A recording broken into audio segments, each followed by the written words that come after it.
Shalom jemaat yang terkasih di dalam Tuhan. Hari ini saya mau berbagi sharing singkat bicara mengenai doa dan kehendak Tuhan. Doa merupakan kegiatan yang sangat penting dalam kehidupan rohani orang percaya. Tuhan Yesus junjungan kita meneladani dan mengajarkan semasa masih ada bersama-sama dengan para murid dan orang-orang percaya. Jika demikian, berarti kita tidak boleh melalaikan bahkan meremehkan, melainkan harus menjadikan doa bagian atau kegiatan yang selalu kita lakukan. Menurut saya, doa bukan saja berisi sesuatu tentang permohonan, tetapi doa merupakan satu tempat di mana kita bertatap muka dengan muka, berbicara apa yang Tuhan sedang rancangkan, apa yang akan dikerjakan Tuhan, dan apa yang sedang atau akan dilakukan Tuhan.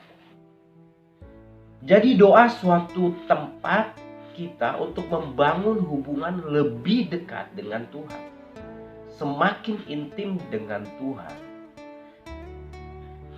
Tempat di mana kita bisa memahami kehendak Tuhan. Di dalam doa, kita selalu fokus dengan apa yang ada pada kita, dengan segala kebutuhan. Sehingga seringkali kita melewatkan waktu mendengar dan memahami apa yang Tuhan mau, yang sedang dilakukan, dan kenapa Dia melakukannya kepada kita. Hal inilah salah satu alasan yang dimaksud Yakobus. Engkau berdoa tetapi tidak menerima jawaban karena salah berdoa. Kita sedang berdoa dan memaksa Tuhan untuk melakukan apa yang menjadi keinginan dan kemauan kita, dengan menyampingkan apa yang menjadi keinginan dan kehendak Tuhan. Nah, pertanyaannya, mengapa hal ini terjadi? Karena ternyata di balik semua ada ketakutan dalam diri kita jika Tuhan melakukan apa yang diinginkannya. Karena terkadang hal ini bisa berbentuk sesuatu yang tidak mudah untuk kita jalani, tetapi kita harus menerimanya. Ya, menerima sesuatu yang bukan menjadi kehendak kita dan keinginan kita itu memang tidak mudah. Oleh karena itu kita lebih senang mendengar, membaca kisah doa Tuhan Yesus di Taman Getsemani, tetapi takut untuk melakukan dan menerapkannya di dalam kehidupan kita. Benarkah kehendak Tuhan menjadi sesuatu momok yang begitu menakutkan bagi kehidupan orang percaya? Alkitab mencatat kisah-kisah yang membuat kita terpukau, tetapi bersamaan dengan itu juga menjadi ketakutan untuk kita menghadapinya. Contoh, kisah Ayub yang begitu taat, tetapi dia harus menjalani suatu proses kehidupan yang sangat berat.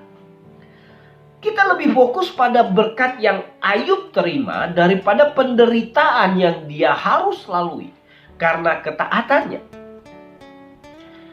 Para murid dan rasul, ketika kita membaca dan kita mendengar kisah ini, kita tertarik kepada mujizat-mujizat yang terjadi. Tetapi kita menghindari hidup sebagaimana mereka harusnya hidup ketika mereka menjalani tantangan dalam melakukan misi dan panggilannya. Jadi dalam doa kita selalu mengarahkan kepada apa yang menjadi keinginan kita saja. Hal ini bisa saja menjadi kesukaan iblis. Hati-hati untuk kita lakukan. Karena itu membuat kita tidak fokus akan kehendak Allah yang sebenarnya. Untuk menghancurkan dan merusak rencana jahat si iblis yang sedang menghancurkan kehidupan kita. Jadi jika kita mempercayai Tuhan, maka seharusnya kita tidak ragu. Dengan jawaban yang Tuhan berikan, sekalipun secara kasat mata itu tidak menyenangkan untuk kita hadapi, lebih dulu untuk melihat kebaikan yang akan kita peroleh kemudian. Allah berjanji menyertai, bukan berarti bebas dari permasalahan dan pergumulan, juga penderitaan yang diakibatkan untuk kita lalui. Tetapi penyertaannya bisa berarti kita menjalaninya. Tapi Tuhan tidak membuat kita jatuh tergeletak. Pertolongan selalu tersedia bagi kita untuk melaluinya dengan memberikan kita kekuatan dan kemenangan. Untuk kita mengatasi seluruh pergumulan kehidupan kita. Jadi pertanyaannya, bagaimana seharusnya sekarang kita berdoa? Ingat baik-baik,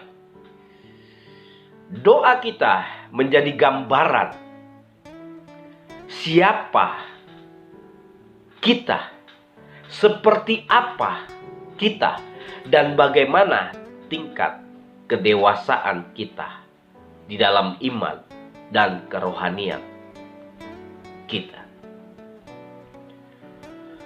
Berdoa dan kehendak Tuhan ini menjadi pergumulan dan terus menjadi proses dalam kehidupan setiap kita, orang-orang percaya. Pernahkah kita berdoa ketika mengharapkan kesembuhan, berkata kepada Tuhan, Tuhan, apakah aku sudah siap menerima kesembuhan yang Tuhan berikan? Dan bagaimana kita menyikapi kesembuhan yang Tuhan berikan? Apakah kita punya potensi untuk memuliakan dan menyenangkan Tuhan dengan kesembuhan yang kita peroleh? Jikalau kita berdoa, Tuhan, pulihkan perekonomian kehidupan kita. Apakah kita memiliki potensi memuliakan Allah ketika perekonomian kita dipulihkan? Dan ketika kita berdoa, Tuhan, pulihkan keluarga kami, berkati keluarga kami. Apakah kita punya potensi untuk memuliakan Allah, mengagungkan Allah ketika keluarga kita dipulihkan dan diberkati? Inilah hal-hal yang mendorong kita untuk memahami di dalam doa dan kehendak Tuhan. Saudara, jemaat yang terkasih, saya rindu kita semua mulai menjadi orang-orang yang dewasa di dalam Tuhan. Itu terlihat bagaimana kita memahami doa dan kehendak Allah. Tuhan Yesus memberkati.